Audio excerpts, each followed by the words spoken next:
Friends எல்லாருக்கும் வணக்கம். Welcome back to our channel. நீங்கள் பார்த்துட்டு இருக்கிறது 2K Trendyworld. ஸோ நம்ம இன்றைக்கி என்ன பண்ண போகிறோம்னு பார்த்தீங்கன்னா கருவேப்பிலை சட்னி தான். ஸோ அதுக்கு தேவையான பொருள் என்னென்னு பார்த்துக்கலாம். ஸோ முதல்ல நம்மளுக்கு தேவையானது பார்த்தீங்கன்னாக்கா கருவேப்பிலை, வெள்ளை எள்ளு, பச்சை கடலக்கொட்டை, அதுக்கப்புறமா உளுந்து, கடலப்பருப்பு, உப்பு, புளி, தேங்காய், பூண்டு, அதுக்கப்புறமா காஞ்ச மிளகாய், எண்ணெய். இவ்வளோ தான் நம்மளுக்கு மொத்தமாகவே தேவை. ஸோ முதல்ல நம்ம ஒரு கடாயை எடுத்துகிட்டு அதில் கொஞ்சமாக எண்ணெய் விட்டு நம்ம எடுத்து வச்சுருக்கிற எல்லா பொருளையுமே க்ளீனாக நல்லா கோல்டன் ப்ரௌன் ஆகிற வரைக்கும் வறுத்து எடுத்துக்கலாம். ஸோ ஏன் அப்படின்னு பார்த்தீங்கன்னா அப்போ தான் எல்லாத்தையோட டேஸ்ட் சூப்பராக இருக்கும். ஸோ கருவேப்பிலை சட்னி அப்படின்னு வரப்போ பார்த்திங்கன்னா ரொம்பவே ஹெல்த்துக்கு ரொம்ப நல்லது. ஸோ இது பார்த்திங்கன்னா நம்மளுடைய கொலஸ்ட்ரால் லெவல் கம்மி பண்ணி நம்மளுடைய ஹார்ட்டுக்கு சம்மந்தப்பட்டமான பிரச்சனைகளை தடுக்க உதவியாக இருக்கும். இதில் வெறும் கொலஸ்ட்ரால் சம்மந்தப்பட்டது மட்டுமே இல்லை, இதில் நிறைய விட்டமின்ஸ் இருக்குது. என்னென்ன அப்படின்னு பார்த்திங்கன்னா விட்டமின் A, B, C அப்புறம் E இருக்குது. இது சாப்பிட்றதுனால நம்மளுடைய ஹேர் க்ரோத்துக்குமே ரொம்ப நல்லது. ஸோ டெய்லி ஒரு ஸ்பூன் அளவுக்கு சாப்பிடலாம். ஸோ இந்த சட்னியை பார்த்திங்கன்னா நீங்கள் ஃப்ரிட்ஜில் வச்சுருங்க, ஒரு 7 days அளவுக்கு சாப்பிடலாம்.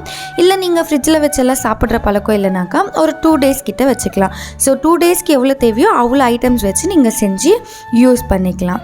சட்னின்னு வரப்போ பார்த்திங்கன்னா நம்ம தோசை, இட்லி, பூரி இந்த மாதிரி விஷயத்து கூட தான் சாப்பிடுவோம். இல்லைன்னு பார்த்திங்கனாக்கா சூடான வெள்ளை சாதத்து கூட சாப்பிடுவோம். இதை நம்ம சட்னியாக யூஸ் பண்ணாமல் டெய்லி ஒரு ஸ்பூன் ஊறுகாய் மாதிரி, அதாவது நம்ம சாம்பார் சாதம் சாப்பிட்றப்போவோ இல்லை ரசம் சாதம் சாப்பிட்றப்போவோ சைடில் ஒரு ஊறுகாய் மாதிரியும் வச்சு சாப்பிடலாம். ஸோ நமக்கு தேவை அந்த ஒரு ஸ்பூன் சட்னி, அவ்வளோதானே.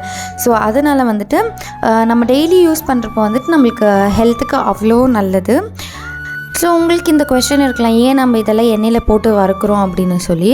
இதெல்லாம் ஏன் வறுக்கிறோம் அப்படின்னு பார்த்தீங்கன்னா கருவேப்பிலை இதில் இருக்கிற இன்க்ரீடியன்ட்ஸ் எல்லாம் நம்ம வறுக்கிறப்ப என்ன ஆகும்னா அதில் இருக்கிற ஸ்பெஷல் ஃப்ளேவர்ஸ் எல்லாம் வெளியே வரும். ஸோ நம்ம அதை வறுக்க அதில் இருக்கிற டேஸ்ட் எல்லாம் இன்னுமே மாறி அது ஒரு விதமான டேஸ்ட் நம்மளுக்கு கொடுக்கும். எல்லாத்தையுமே நம்மளால் பச்சையாக சாப்பிட்றப்ப வேறு மாதிரி டேஸ்ட் இருக்கும். ஸோ இது வறுக்கிறப்ப இன்னும் ஒரு 2 நாள் அது கெடாமல் இருக்கிறதுக்குமே ஹெல்ப் பண்ணும். ஸோ நம்ம பார்த்திங்கன்னா இப்போ எல்லா இன்க்ரீடியன்ஸும் வறுத்தாச்சு. கடைசியில் நம்ம காஞ்ச மிளகாவையும் வறுத்தாச்சு. இதெல்லாம் வறுத்து முடிச்சதுக்கப்புறமா நம்ம எல்லாத்தையும் ஒரு பவுல் எடுத்தோம்னாக்கா கருவேப்பிலை மட்டும் கொஞ்சம் அதிகமாக எடுத்துருக்கோம். ஸோ ஏன்னாக்கா இது கருவேப்பிலை சட்னி. ஓகே, ஸோ இதை நம்ம இப்போ இந்த கருவேப்பிலையுமே நல்லா வதக்கி எடுத்துக்கிட்டோம்.